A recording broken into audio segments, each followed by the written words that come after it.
बात कई सौ साल पुरानी है।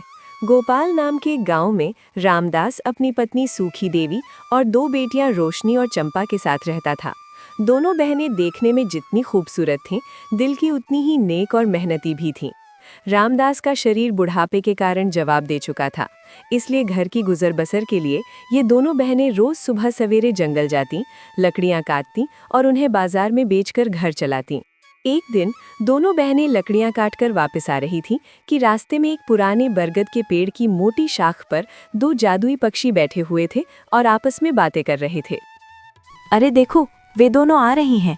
हाँ, क्या सुंदर लड़कियां हैं। जितनी सुंदर चेहरे से हैं, उतना ही उनका दिल भी साफ है। काश इनकी किस्मत भी उतनी ही अच्छी होती। क्यों, इनकी किस्मत को क्या हुआ? मेरे भाई, इन दोनों की नसीब में बहुत कांटे हैं। आने वाला समय इनके लिए बहुत परीक्षाओं से भरा होगा। बड़ी के नसीब में एक शेर के साथ जाना लिखा है और छोटी के नसीब में एक मृत शरीर की सेवा करना। बड़ा अजीब नसीब है भाई। काश हम कुछ कर पाते। नहीं, हम कुछ नहीं कर सकते। किस्मत का लिखा मिटता नहीं। पेड़ के पास खड़ी रोशनी पक्षियों की सारी बातें सुन रही थी, क्योंकि रोशनी पक्षियों की बोली जानती थी। चंपा को कुछ समझ नहीं आ रहा था, क्योंकि वो पक्षियों की बोली नहीं जानती थी। दीदी, कितने प्यारे पक्षी है ना। मैंने तो आज तक ऐसे पक्षी नहीं देखे। रोशनी ने जबरदस्ती मुस्कुराते हुए कहा। हाँ चंपा, चलो अब घर चलते हैं, अंधेरा हो रहा है। लेकिन रोशनी का दिल बोझिल हो चुका था। सारा रास्ता वो चुपचाप चलती रही और यही सोचती रही कि क्या वे पक्षी सच कह रहे थे। घर पहुंची तो पिता चिंतित बैठे हुए थे। बेटियों, आज बहुत देर लगा दी। तुम्हारी फिक्र में मेरा दिल बैठा जा रहा था। अब्बा, जंगल में लकड़ियां काटते काटते देर हो गई है, माफ कीजिए। बेटियों, तुम कितनी मेहनत करती हो। ये काम तो मुझे करना चाहिए था। पता नहीं भगवान ने मेरी बच्चियों के नसीब में क्या लिखा है। अब्बा, आपने हमें पाला।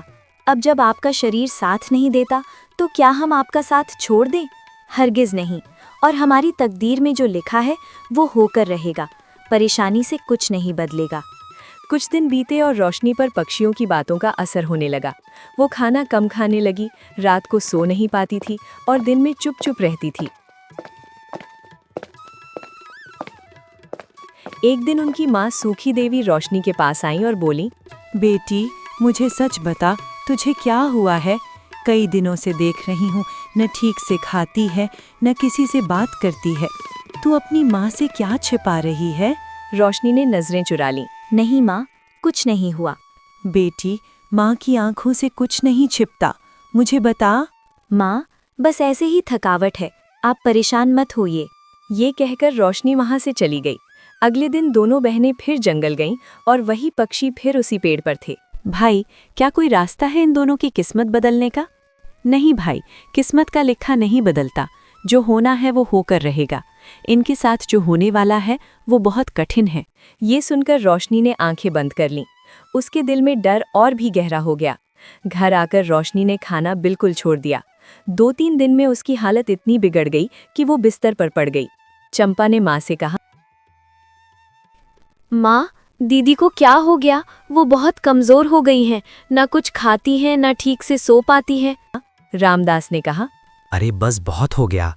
आज मैं खुद चलकर रोशनी से बात करता हूँ।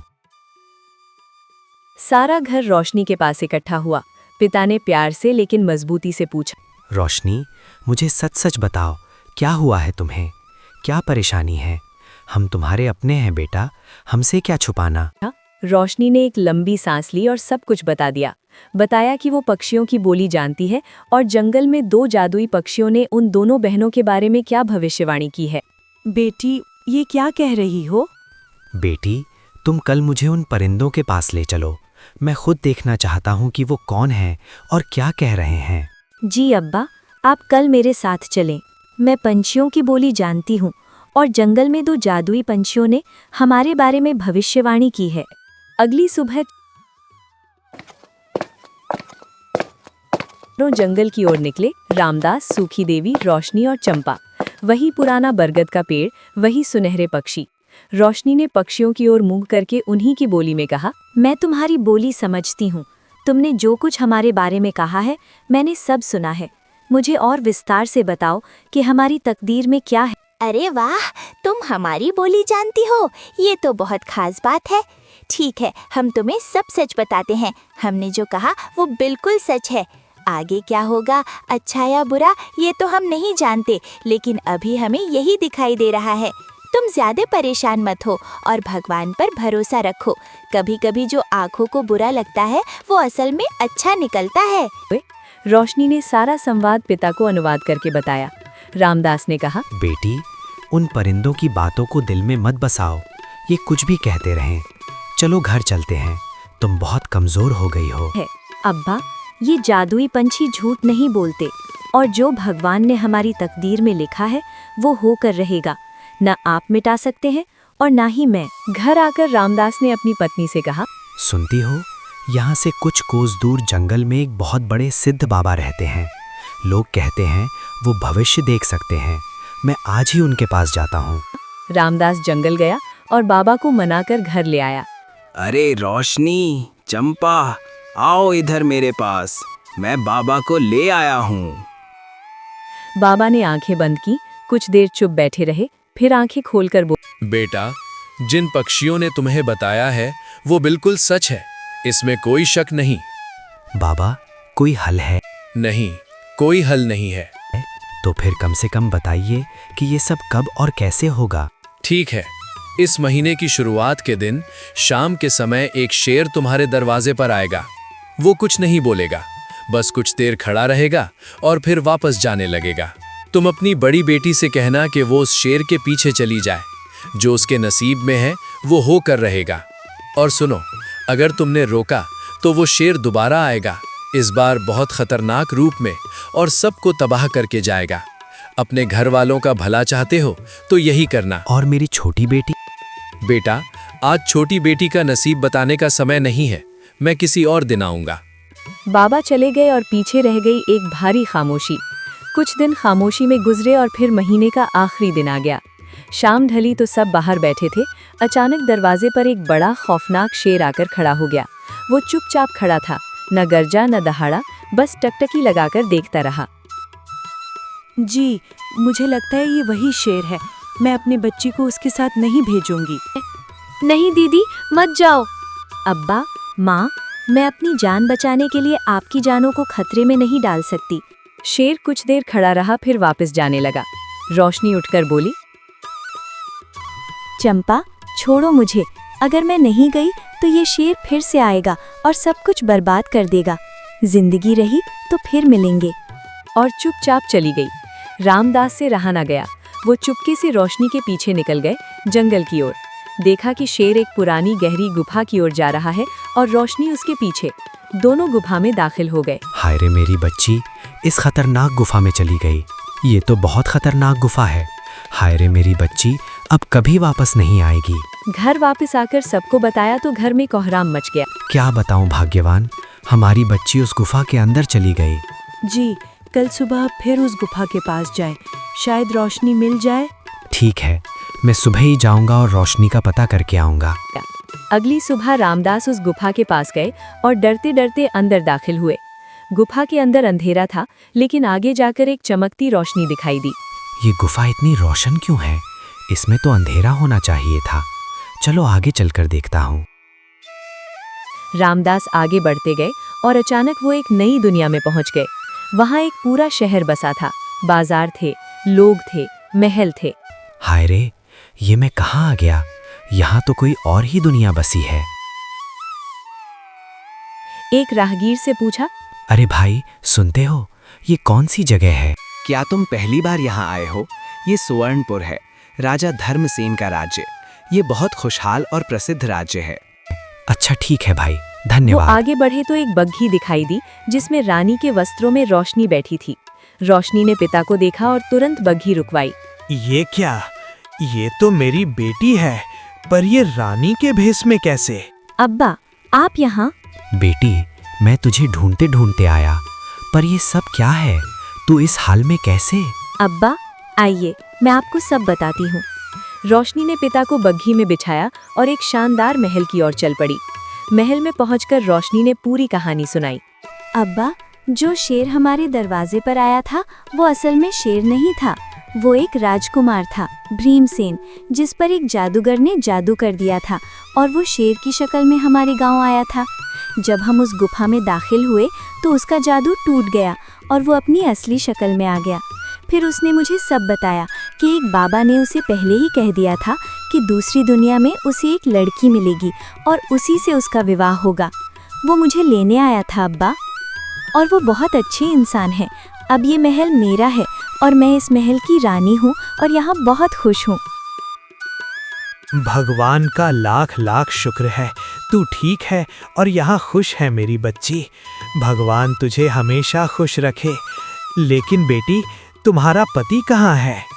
अब्बा, बस वो आते ही होंगे, आप थोड़ी देर बैठिए। कुछ ही देर में राजकुमार भरीम सिंह आ गया। रानी, ये कौन है? चेहरा जाना पहचाना लग रहा है। ये मेरे अब्बा है महाराज। ओह, ये आपके अब्बा हैं। आइए, बैठिए। आपने बहुत अच्छी बेटी पाली है। आज आपकी वजह से ही रानी यहाँ है। रानी, इन्हें भोजन करवाओ। आप आज की रात यहीं रुक जाइए, हमें बहुत खुशी होगी। नहीं बेटे, घर वाले इंतजार कर रहे हैं, खुशखबरी सुनानी है सबको। अब्बा, बस एक रात रुक जाइए। ठीक है बेटी, एक रात रुक जाता हूँ। अगली सुबह रामदास वापस घर की ओर चल पड़े। वही रास्ता, वही गुफा और जहाँ से दाखिल हुए थे वही जगह। लेकिन वहाँ पहुंचकर देखा कि बाहर निकलने का दरवाजा बंद है। पास ही एक पक्षी बैठा था। रुको, कहाँ जा रहे हो? रामदास चौंक गए। ये कैसा पक्षी है जो इंसानों की तरह बोलता है? ये तिलिस्मी दरवाजा है, हर कोई इसे नहीं खुलवा सकता। तुम कहाँ से आ रहे हो? अरे, मैं तो इसी रास्ते से आया था। अब ये रास्ता बंद क्यों है? मैं तो अपनी बेटी के घर गया था और इसी रास्ते से आया था। तुमसे कोई गलती हुई है, तभी ये दरवाजा नहीं खुला। जाओ अपनी बेटी के पास और जो कुछ तुमने उसके घर में खाया पिया है उसका हिसाब दो, या अपना कर्ज चुका दो, या उसे माफ करवा लो, तभी ये दरवाजा खुलेगा। रामदास वापस गए और रोशनी को सब बताया। अरे बेटी, जिस रास्ते से मैं आया था वही रास्ता बंद हो गया है। बेटी, जो भोजन मैंने यहाँ खाया है उसका कर्ज तो मैं चुका नहीं सकता। मैं तो ठहरा गरीब आदमी यहाँ खाली हाथ आया था। बेटी, अब वापस जाने का कोई रास्ता नहीं बचा। हाय रे, तेरी माँ कल से मेरी राह देख रही होगी। अब्बा, आपने घर का अनाज पानी खाया है, मैंने आपका सब माफ किया। आप चिंता ना करें और जाइए।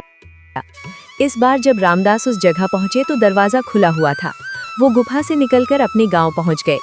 घर में सूखी देवी और चंपा दरवाजे पर बैठी इंतजार कर रही थीं। जी, आगे रोशनी का कुछ पता चला? वो ठीक है? रामदास मुस्कुराए। भाग्यवान, अगर तुम वो सब देख लेती तो यकीन ना आता। घुमा फिरा कर मत बताइए, जल्दी बताइए। रामदास ने पूरा किस्सा सुनाया। अरे भाग्यवान, क्या बताऊं, हमारी बेटी ने तो बहुत ही अच्छी किस्मत पाई है। तुम्हें पता है, जब मैं गुफा के अंदर गया तो थोड़ी देर चलने के बाद मैं किसी और ही दुनिया में पहुंच गया। अरे, वहां तो एक अलग ही राज्य बसा हुआ है और हमारी बेटी उस राज्य की रानी है। वहां के राजा के साथ उसका विवाह हुआ था। वो कोई शेर नहीं था, बल्कि शेर के रूप में एक राजकुमार था। हमारी बेटी वहां बहुत खुश है।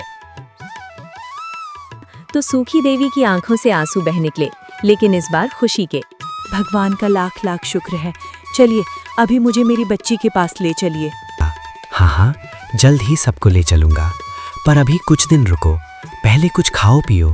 कई दिनों से ठीक से खाना नहीं खाया, आज खुशी खुशी साथ खाना खाते हैं। चलो चंपा, आज बेटी तुम्हारे साथ चलता हूँ। तुम अकेले जंगल कैसे जाओगी? अरे अब्बा, आप थक जाएंगे और आपकी तबीयत भी ठीक नहीं रहती। मैं जल्दी ही लौट आऊंगी। अरे मेरी बच्ची, तुम चिंता मत करो, मैं नहीं थकता और मैं तुम्हें अकेले जंगल कैसे जाने दे सकता हूँ। पहले तुम दोनों बहनें जाती थीं, आज बाप बेटी जाएंगे। अच्छा, आप मेरे साथ चल तो रहे हैं, लेकिन वहाँ पर मैं आपको कोई काम नहीं करने दूंगी, समझे आप? अच्छा मेरी दादी माँ, मैं कोई काम नहीं करूँगा, बस तेरे साथ बैठा रहूँगा। अब चलें बेटी। कुछ दिन बाद पिता और बेटी जंगल की ओर निकले। कुछ दूर चलकर रामदास को प्यास लगी। बेटी, बहुत प्यास लगी है। मैं इस पेड़ के नीचे बैठता हूँ, तुम देखो कहीं पानी मिलता है। ठीक है अब्बा, आप यहीं बैठिए, मैं कहीं से पानी ले आती हूँ, शायद कहीं से पानी मिल जाए।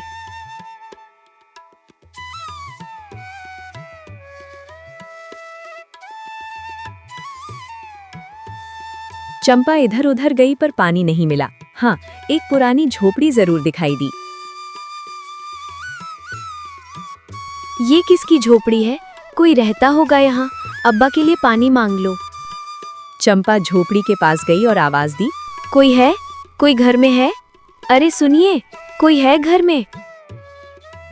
कोई जवाब नहीं आया। झोपड़ी खाली लगती थी, लेकिन अंदर एक घड़ा रखा था जिसमें ठंडा पानी था। लगता है घर में कोई नहीं है, लेकिन पानी तो होगा यहाँ। अब्बा बहुत प्यासे हैं, मैं बस एक गिलास पानी ले जाती हूँ और गिलास वापस रखाऊंगी। चंपा ने पानी लिया और पिता को दिया। बेटी, जाओ ये गिलास वापस रखाओ, किसी की अमानत है। चंपा वापस गई और जैसे ही गिलास रखा, दरवाजा बंद हो गया और लोहे की सलाखें चारों ओर से आ गईं।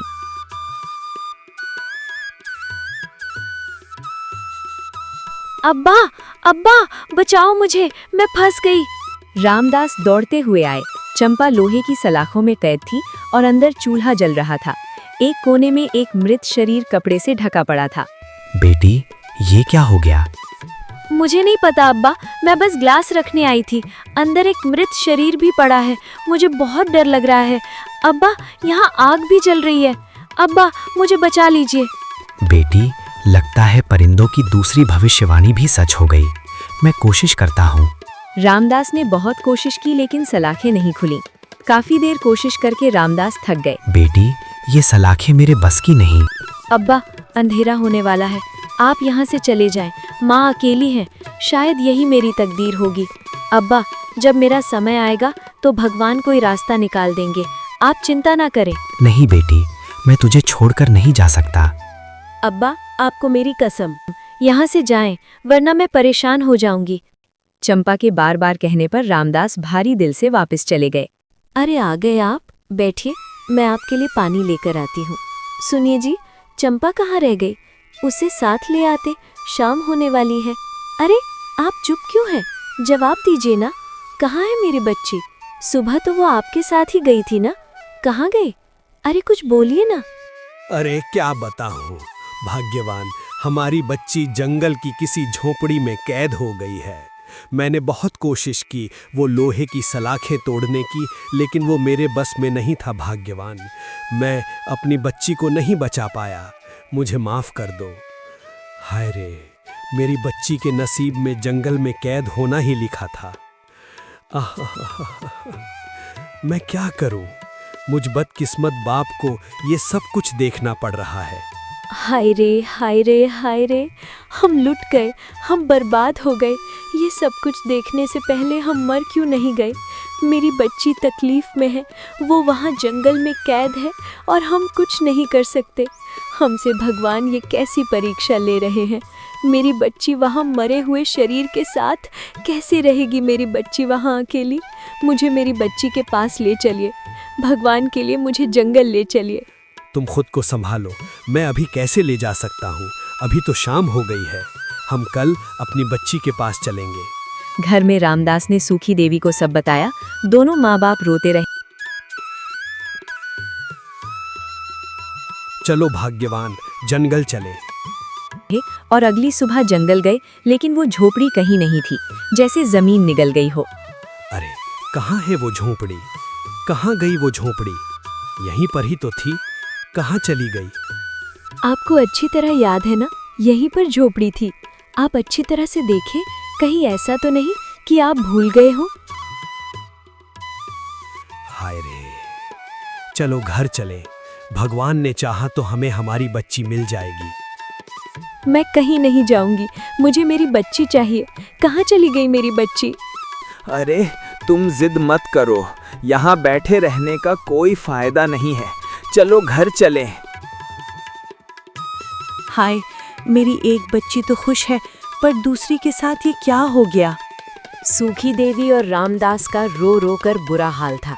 दोनों सदमे से मानो पागल ही हो गए थे। दोनों पति पत्नी जंगल में बैठकर ज़ारों कतार रोने लगे। उनके सिर पर जैसे पहाड़ टूट पड़ा था।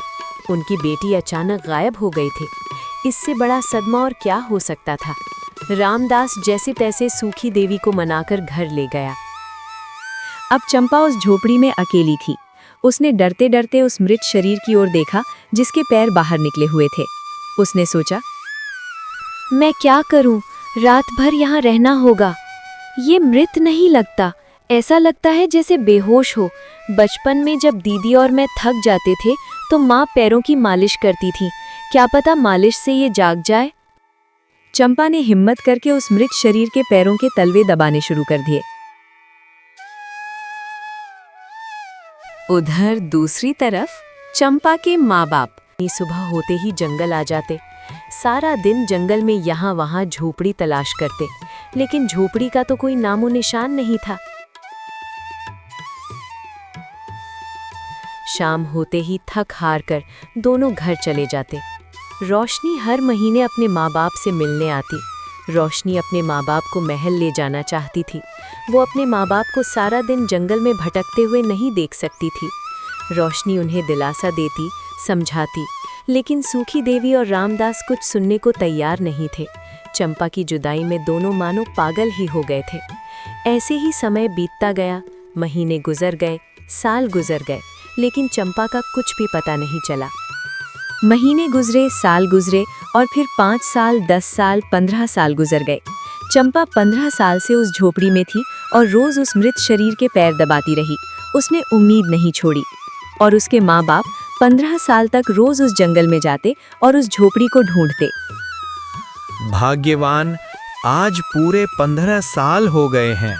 हमारी बेटी का कोई पता नहीं मिला और ना ही वो झोपड़ी मिली। लगता है हमारे नसीब में अपनी बच्ची को दोबारा देखना नहीं लिखा। पता नहीं कहाँ चली गई हमारी बच्ची। 15 साल बाद दिसंबर की एक ठंडी रात अचानक झोपड़ी की सलाखें खुल गईं और बाहर से एक औरत अंदर आई। तुम कौन हो और यहाँ क्या कर रही हो? मैं 15 साल से यहाँ हूँ। इस सोए हुए के पैरों को दबा रही हूँ ताकि ये जाग जाए। अच्छा, तुम थकी हुई लगती हो। बाहर मेरी बकरियां बंधी हैं, जरा देख आओ, तब तक मैं तुम्हारा काम कर देती हूँ। बहुत मेहरबानी आपकी। चंपा बाहर गई और उसी समय उस औरत ने पैर दबाने शुरू किए और उस मृत शरीर वाले इंसान की आंखें खुल गईं। कौन हो तुम? मैं पिछले 15 साल से तुम्हारे पैरों की मालिश कर रही हूँ। मुझे पूरा विश्वास था कि एक ना एक दिन तुम जरूर उठोगे। देखो, आज तुम सच में जाग गए। मैं 15 साल से एक जादूगर के जादू में कैद था। आज तुम्हारी वजह से ये जादू टूट गया है। मैं जीवन भर आपका एहसानमंद रहूंगा। आपने 15 साल मेरी सेवा में बिता दिए। आप सच में बहुत अच्छी हैं। मैं कोई मामूली आदमी नहीं हूँ, मैं एक राजकुमार हूँ। क्या तुम मुझसे विवाह करोगी? हाँ हाँ बिल्कुल, आप भी मुझे बहुत पसंद है। तभी तो 15 साल मैंने आपकी सेवा की है। मैं आपसे विवाह करने के लिए तैयार हूँ। उसी समय चंपा अंदर आई। ये क्या? ये जाग गए? कौन हो तुम?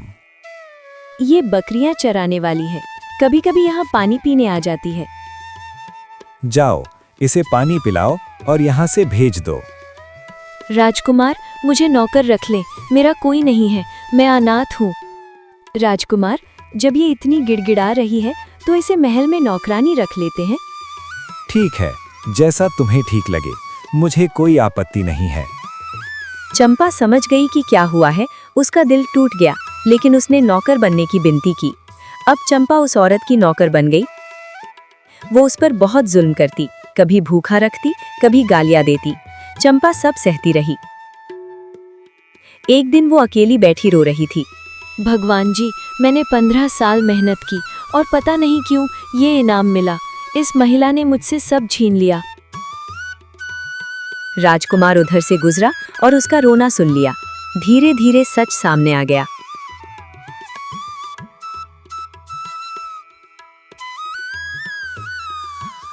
मुझे सब पता चल गया है। 15 साल तुमने नहीं, चंपा ने मेरी सेवा की है। तुमने मुझे धोखा दिया है। अब मैं तुम्हें छोड़ूंगा नहीं।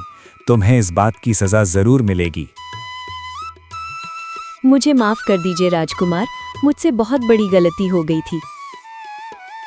राजकुमार, उन्हें माफ कर दें। मुझे माफ कर दो चंपा, मैं तुम्हें पहचान न सका। आज से तुम ही मेरी सब कुछ हो। 15 साल इस झोपड़ी में मैंने बहुत ऐसे पल देखे जब लगा कि बस अब नहीं, पर मैंने उम्मीद नहीं छोड़ी और भगवान ने मेरी सुनी। दोनों ने शादी कर ली और वो औरत वहां से चली गई। कुछ समय बाद चंपा अपने माँ बाप से मिलने गांव आई। वहां रोशनी भी अपने राजकुमार के साथ आई हुई थी।